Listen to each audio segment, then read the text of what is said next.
I have some good news for you.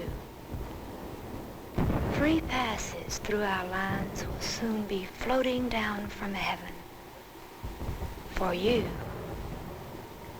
use them.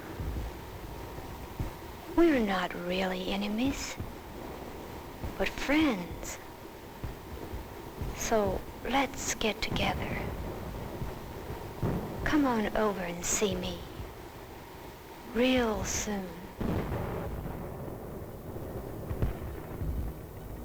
The lessons taught in realistic combat training like this are not quickly forgotten. A moment's carelessness, a short breather at the wrong time, can have sudden, unforeseen results.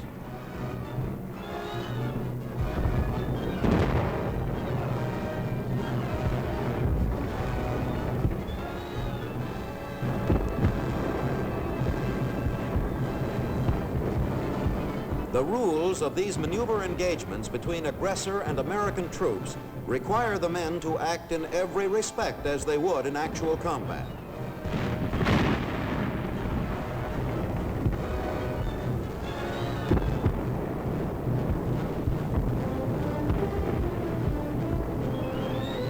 The aggressor was successful in the center, but his victory was not as complete as he thought.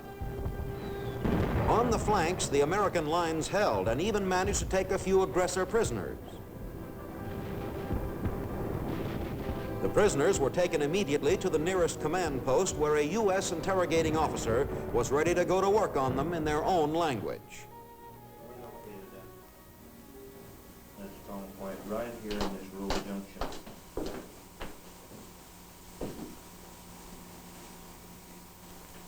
Thank you, Webb. He's a sergeant major from the Fusilier Division, sir. Q Roto, Sargento. Roto 3? He's from Company 3. That's supposed to be their reserve. Well, That may be an outfit that we got that aerial photo of this morning.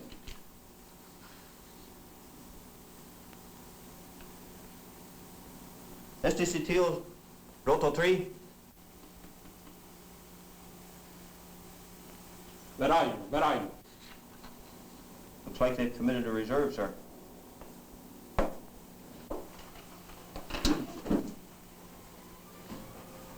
From the information gathered from aerial photos and the interrogation of aggressor prisoners, the American commanding officer decides a flanking counterattack would succeed.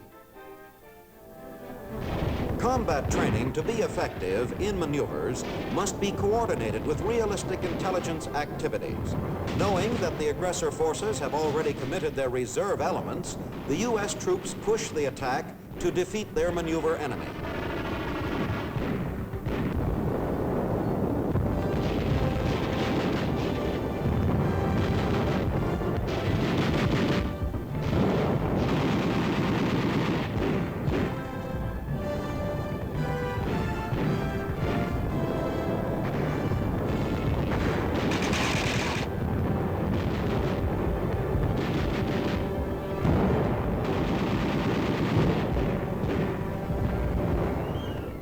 But victory and defeat have meaning only to the extent that the participating soldiers receive combat training, which familiarizes them with the conditions they may expect to meet in true battle situations.